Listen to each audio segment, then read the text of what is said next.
let's have a quick look at getting started. So we're just going to quickly go through this. There's no homework for this really, or nothing to go out and practice. So we look at the cockpit drill, just read through that. You'll see it's very precise in the order you should do things, and those orders are there for a reason. And the reason predominantly for things like the handbrake first, then neutral, is if your pupil, if you happen to be in gear and the pupil doesn't put the handbrake on, then pop it out of gear, the car's going to start rolling because it's got nothing to stop the car. So handbrake first, and then if it is in gear and they pop it out of gear, the car's not going to go. So thinking about why things are the way they are is pretty important, that. And I can go through them all with you. Of course I can, your mental can. We also want to develop some sort of self-thinking, because when you're out here doing this job, you're out in the car, you've got to be thinking things a little bit for yourself. But we'll go through them as well. It's not an issue, but think why the things are the way they are. And then about starting the engine, it talks them through the whole thing.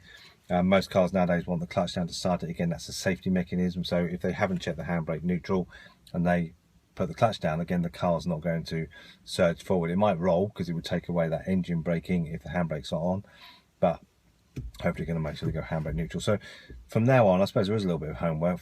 Every time you go out now and you start the engine or start the car, check the handbrake, check the neutral, make sure that you go through that process that it says in the book. If you need to make notes of that, make notes of it. If you're quite happy with it, that's fine. But just start to get that really into your subconscious, so you're really doing it all the time, so you're not having to think about it with people. I suppose that's the main thing here, is you're going to be thinking about what you're doing now rather than doing autopilot. So that's quite important. It also says about head restraints and things like that. It would have been mentioned in the other one, but also just make sure the head restraints are correct, so you can, your head's in the middle, and have a look at that in your own car, because you may never have adjusted that. And when you've got passengers, just make sure there are as well. Obviously seat belts and all that sort of stuff, so make sure the seat belt isn't twisted, because if it's twisted it could cut in like a knife in form of an accident. Just always make sure it's in properly, because sometimes they pop out as well. And also think about when we take a seat belt off, what you do when you take a seat belt off.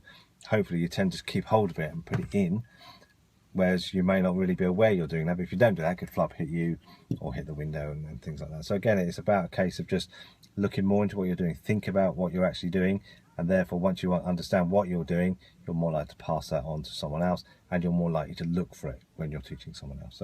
So think about those things.